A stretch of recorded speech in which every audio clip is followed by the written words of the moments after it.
Hey, everybody. It's Dominic D'Angelo of Rumor and Innuendo. It is a Thursday, and I am of Ad Free Shows. I am of SC Scoops. I'm of several other podcasts, but I'm here today with Robert Karpelis, WD Creative _ish. Robert, happy Thursday, man. I am of sound mind and body and here of my own free will. Tremendous. I'm legally required to say that just in case. Look, I just want to wrap this thing up so I can get to Ric Flair's Italian Bistro for a nice, tasty lunch. He says it's good now, too. We'll get to that. But hey, we got to say hi to some folks in the room here, huh? Chris Couturer says, what does Tony Khan have a parking lot at an arena in Canada when he's injured in Jacksonville? Let me try that one again. Yes. Reading comprehension world. Why does Tony Khan, why, not what, why does Tony Khan, I know the W's are always tough for you in WWE. Now I know the 5 W's, journalism challenging for you as well. Why does Tony Khan have a parking spot at an arena in Canada when he's injured in Jacksonville? Chris, easy answer. Nobody talks to each other in that company. It's a good one. Blink twice if you need help, says Lou. That explains why I'm blinking furiously. And Antonio Santos says, happy Thursday. Let's have some pizza. And by that, he meant Factor. Use promo code Rumor50. Robert, let's get to it. I showed up here like a kid without his homework assignment done because guess what? I didn't see a lick of AEW Dynamite, but I know you did. So, you know I did because so peek behind the curtain. Conrad always says that you guys said there's no curtain behind either one of us here. We just finished recording Working Stiff. Yes. And that was an hour and a half of me and Scott Chaplin and Dan St. Germain. Very high energy, very punchy type of broadcast. Always a lot of fun. One of the most fun things I get to do all week.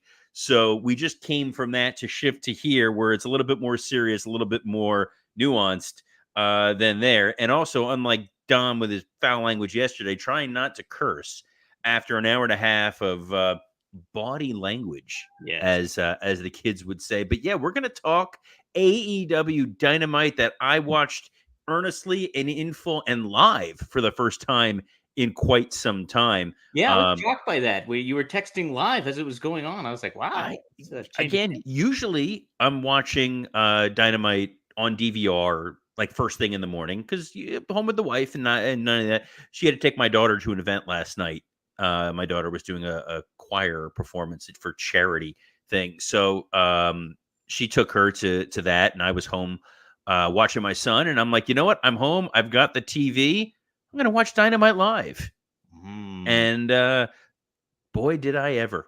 Dom, where do you want to start with this, or do you want me to just navigate this sucker on my own? You know what? Let's let you navigate it here. You direct the ship. I know the pertinence that happened, but I would like to the pertinence. Yes. Mm-hmm. All right. What yesterday we teased Kenny Omega big announcement. Yes. The big announcement that Kenny Omega made from his hospital bed. Anarchy in the arena will be at Double or Nothing. It will be the Elite. It will be the Young Bucks, Kazuchika Okada, and Jungle Boy, Jack Perry on one side. On the other side, Team AEW. He announced FTR and then teased by the end of the show we were going to get the last two folks who were going to be a part of this match. So that was your tease for the entire broadcast. I think the first thing that struck me as sort of odd and weird is Kenny Omega broadcasting from a hospital bed since he got, tummy punched again and he's got diverticulitis, was still able to book this match. Yet Tony Khan, who was on television last week, nowhere to be found. He's like hermetically sealed in a bubble, like Bubble Boy, like with the moops. Yes. And we just don't see him. And he's just letting the EVPs run wild. I get if the idea here was he was like Elliot Gould in Ocean's 13 and he's just in a coma. And comatose Tony Khan would be super entertaining, like QT Marshall sponging his head to keep him like hydrated and make sure that he's all right. But like Tony's alive and well and tweeting, and yet we don't hear from him. We don't see anything with him. It's like he's ceded power to this weird EVP power struggle. And then the other piece of this was I tried to justify why Christian Cage was getting this world title shot. Why Matthew or Nicholas Jackson were not saying, you know what, one of us should step up and be world champion, or Kazuchika Okada, or Jack Perry. And Scott Chaplin, my co-host on Working Stiff, had said, well, you're an idiot. The Bucks, they're all cowards. That's why they're not going to go face Swerve. They're all cowards, Dom. Mm-hmm. These cowardly heels accepted the challenge. So I don't know what the hell's going on. I'm trying to make narrative sense of what I'm seeing on this show, and it's why I get a little frustrated with AEW, a little frustrated with what Tony and Co are doing, because it has to make some degree of sense. And if you're doing a power struggle and the idea is Kenny can force them into a match, cool. But if they're just willfully accepting what's kind of a dream match scenario, within their world, a dream match scenario, then they're not being heels. Right. They're not steering clear of like what the trouble may come of having an Anarchy in the arena match when they're supposed to be cowards. Yeah, I don't take as much exception probably that you do, maybe, with Tony not being on television. I think that's kind of a good thing. That's kind of what we wanted, right? Is hey, no, that you and I are on two different worlds. There is a perverse joy in seeing Tony Khan. It's and I think it's just having worked with Vince. It's like there's a reason Adam Pearce was the authority figure for so long, because he was so awkward and uncomfortable on camera that it was probably popping Bruce and Vince. So they're like, you know, keep putting him on there because it's funny. Tony on camera is so cringeworthy, uncomfortable. It's not my favorite version of Tony, though. My favorite version of Tony was when they were feuding with TNA. And he would go on TNA as the heel Tony Khan. Oh my God. I could watch that every week and not get sick and tired of it. This weird Mark Zuckerberg-esque, like Jesse Eisenberg as Lex Luthor in the DCU kind of heel. Give me that 100 times out of 100. But what it just bugs me, because I think someone pointed out in the comments, was Chris Cutler, who said, you know, hey, they at one point they showed like a parking spot and it was like reserved for Tony Khan, and yet the Bucks park in that spot to be like, it's us, not him. Well, then why is there a parking spot in the first place? You have to assume if he's not medically cleared, you're not setting it up for him. So, logic aside, and people get mad all the time. You can't point out logic. Let's focus on matches. Let's focus on matches, Mr. Let's focus on matches. Yeah, Robert. Orange Cassidy and Trent opened the show. Hell of a match. But we said it yesterday. We were both surprised they were giving this away on free TV. And they did not hold back, Mr. D'Angelo. They fought throughout the building. It got intense. We got a clear, clean win. Orange Cassidy beating Trent Beretta. And then after the match, Trent attacks Orange Cassidy and he pile drives him onto the steel steps, which in wrestling world, you're dead. Yes. In wrestling world, you are carted out. There is a stretcher. There is an ambulance. There's that weird, like, the somber voice. Somber voice. Oh, no. Guys, we don't know how he is. Not Alex Marvez's guys. Hey. Mercedes needs help. Hey, but this is like in real world, like that should have been the moment. Like you cart him off, and now it's Trent Beretta has taken out Chuck Taylor. They've now said Chuck may have career-ending surgery. He's now taken out Orange Cassidy. Will our hero, Orange Cassidy, come back in a neck brace, be Superman, pull it off, and make the save? Instead, he pops like right back up like a minute later, and they're back to fighting. You got to preserve certain spots. And I'm not trying to be Cornette. I'm not trying to be like, you know, goddamn, the power bomb is the end of the world, and that's it. The match is over. Like, but when you use something like that and you're not protecting it, you're not helping the business. You're not helping your entire show either, because there's like somebody's getting up from that. How is anybody else going to get up from a power bomb later on in a match or something like that? It doesn't make sense. Well, something else that happened on this program, and we've been critical of the way they've booked Swerve. Mm-hmm. obviously big Swerve fan, big Christian fan. Yes. Christian Cage's promo on Swerve, not his best work. It was talking about how Swerve has like gold because he's got gold teeth and he's gonna take his gold teeth, and it was strange. But then Swerve gets flanked by the Mogul Embassy, and as soon as those guys came out, I was like, oh, they're gonna turn on him. And sure enough, the Mogul Embassy turns on Swerve. And when you make your world champion look this continually dumb, it does not pay dividends. It does not make the audience feel like we want to back this guy. It just makes your world champion seem foolish, and that's not a position you want to put Swerve in. Yeah, I think I obviously I don't know how it was executed or anything to that effect, but I wouldn't think he looks stupid though from that. If he were there come out and then they were to attack him, I think he just got his back against the wall. And I think you guys mentioned this on Working Stiff too, was that we want to see Swerve kind of be a lone wolf in certain ways. I think because I think that adds to his personality and who he is as a champion, what it will kind of moving forward, and having the deck stacked against him with all this stuff kind of makes a little bit more sense. I'm not as against that, but again, though, I'd have to see it in execution to really because I think part of it we used to see it a lot in WCW mm-hmm. with people like turning and then joining the NWO. Sure. And when you kept making Sting look dumb over and over and over, like I trust this guy and then he turns me. I trust this guy and he turns on me. You wind up blaming them for being stupid. It's just a natural thing that winds up happening. I don't think this positioned Swerve in any great shakes where you're like, oh, you know what? Now I'm extra sympathetic to him. It's like, no, your own guys turned on you and joined Christian. What's going on? And then what do I want to see? Do I want to see Swerve get revenge on the Mogul Embassy? Do I want to see him face Christian? Do I want him to go after the Bucks? It's short term to kind of think in that regards. Oh, okay. So, and you guys mentioned this too on Working Stiff. Plug for Working Stiff. Is that we're in a different world, Tom? Pretend nobody has heard it because nobody's heard it. You were the only audience member live for that because we don't open it up to the general public. But so we happen to. They did. You're just setting up matches. It's going to be filler matches up and build to probably Double or Nothing, where we're going to see him probably take on the Mogul Embassy one on one or something like that. It feels a little lazy. It has the potential to be lazy. Let's just say that. It's a lot of stuff, and I don't think a lot of it is electrifying or great stuff. What was great stuff, in addition, I think the Orange Trent match was absolutely fantastic.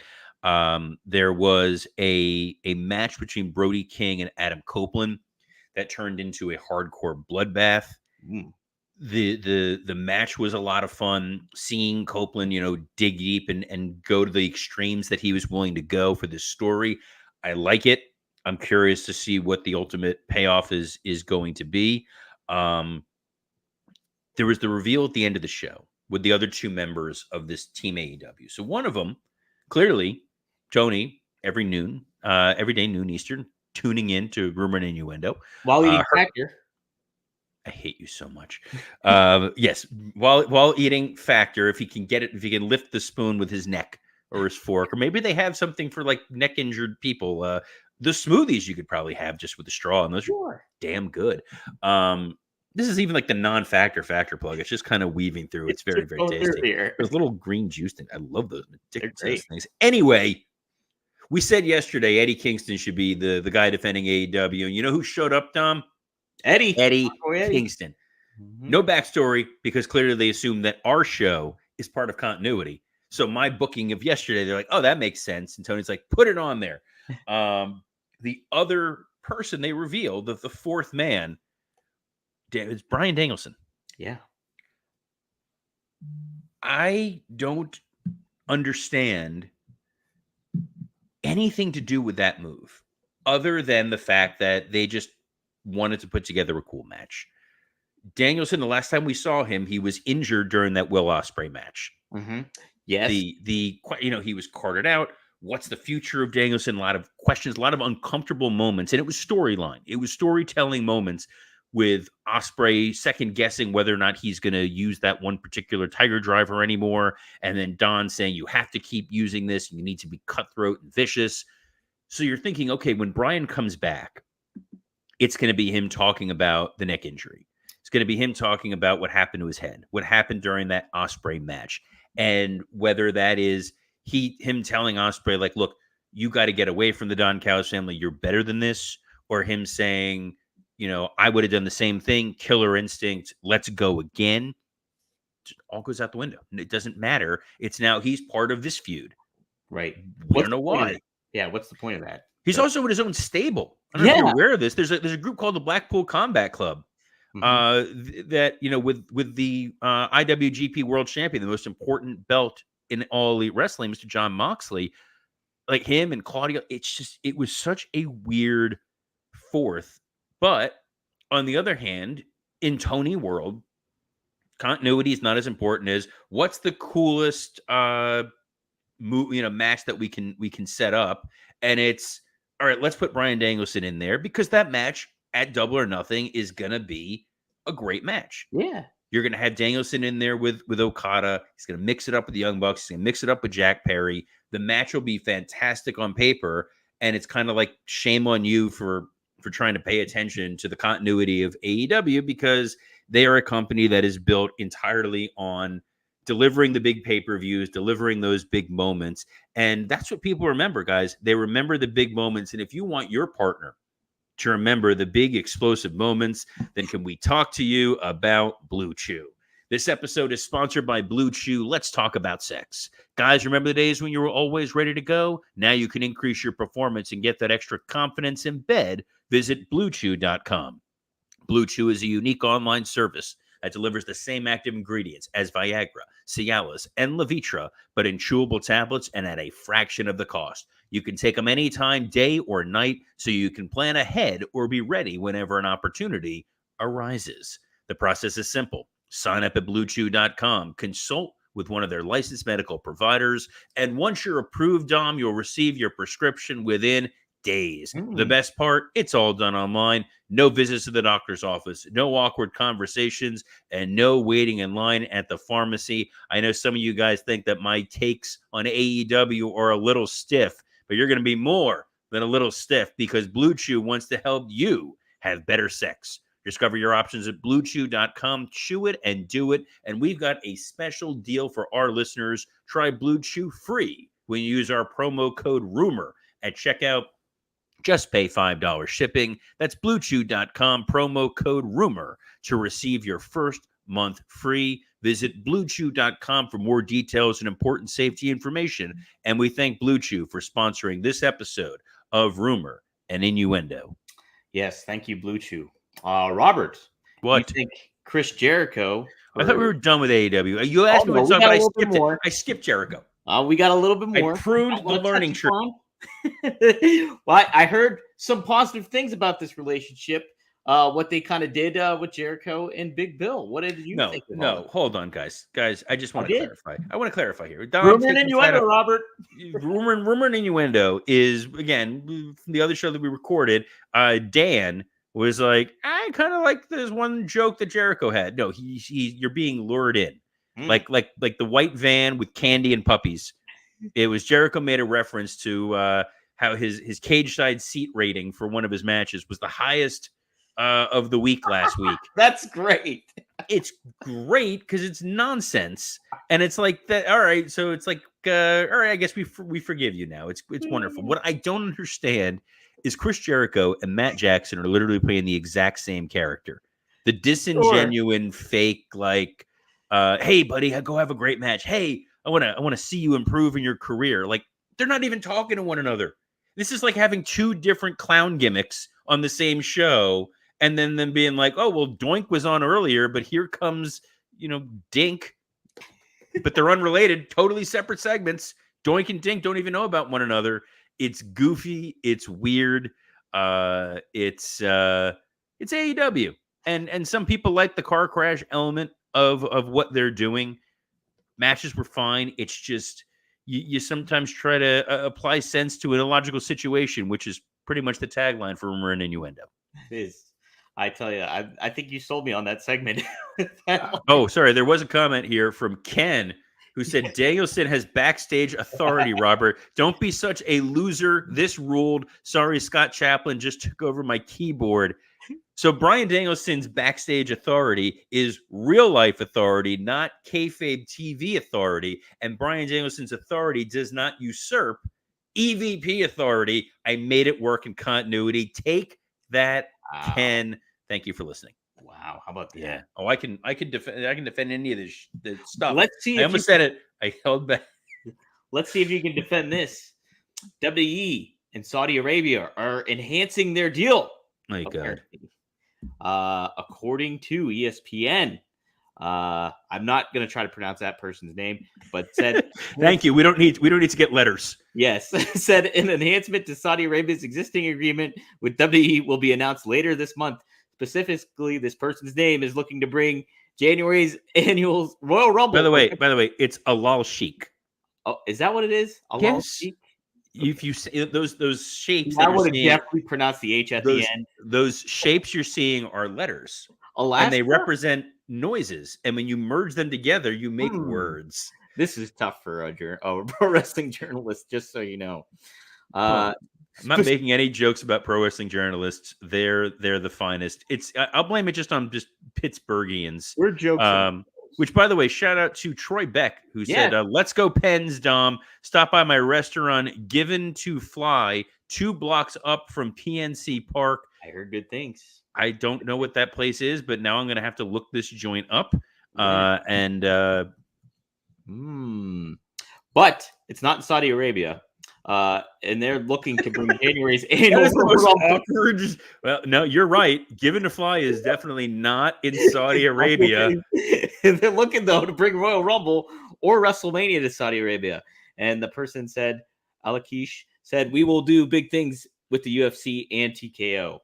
Robert, what do you think of them enhancing this deal with Saudi Arabia? I was kind of optimistic that this would be over and done with in a little bit after this 10-year deal excursion was over and done with.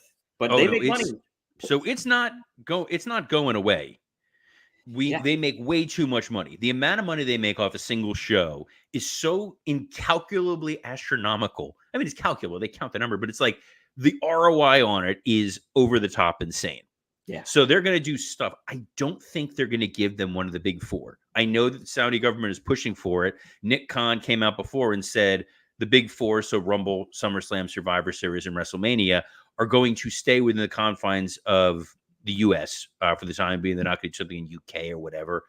The Saudi government would have to pony up a significant amount of additional income because, given global politics, you're not going to get a lot of outside travelers who are going to a Saudi PLE. Most of these it's generally a paid show. They don't really care so much about ticket sales. They're just getting paid to show up. It's guaranteed income. Right. The amount of money you make off of a Rumble, off of a WrestleMania, is 10x what they're making from one of these types of shows. They're not going to mess with it. They're not going to touch it unless they really think you're going to get the Saudi government to suddenly say, we're going to pay you $100 million for this type of show, in which case, yes, people will go and show up. But part of what makes WrestleMania so impactful, so important, is people travel from all over the world, and WWE runs all these ancillary events. So you have the NXT show, you have SmackDown, you have the Raw after WrestleMania, and the raucous crowds that are there, as well as the fan expos and events, and all those come with an individual price tag to them. You can run the Saudi show in May and make a fortune while also still running your big 4. So I would be surprised that it's a thing. And I do have to point this out because I've now gone down a rabbit hole on my computer. The show has ground to a halt. Given to Fly has a chicken sandwich that has Georgia peach and jalapeno jam with fried onions, and they call it the Midnight Rider. My goodness. My hope is that this sandwich is unrelated to the American Dream, Dusty Rhodes, who has never been the Midnight Rider. 2 different people seen him at the same time. It's 2 totally separate people. 2 totally different people, if you will. So we're you know what? That's our other plug for the day. This free plug for this one restaurant in Pittsburgh. Yeah. I will not be supporting the Pittsburgh Penguins, as I do not like the Pittsburgh Penguins. As you're wearing your Penguins hat, I do love the fact that while at the Panthers, I got to do a Jaromir Jagr contract. That's something else right there. Oh, that was an all-time moment You of can't beat that. of that dude. And the very first hockey game I went to was a Panthers-Penguins game. Wow. Gee. Yes, big time stuff. No one cares.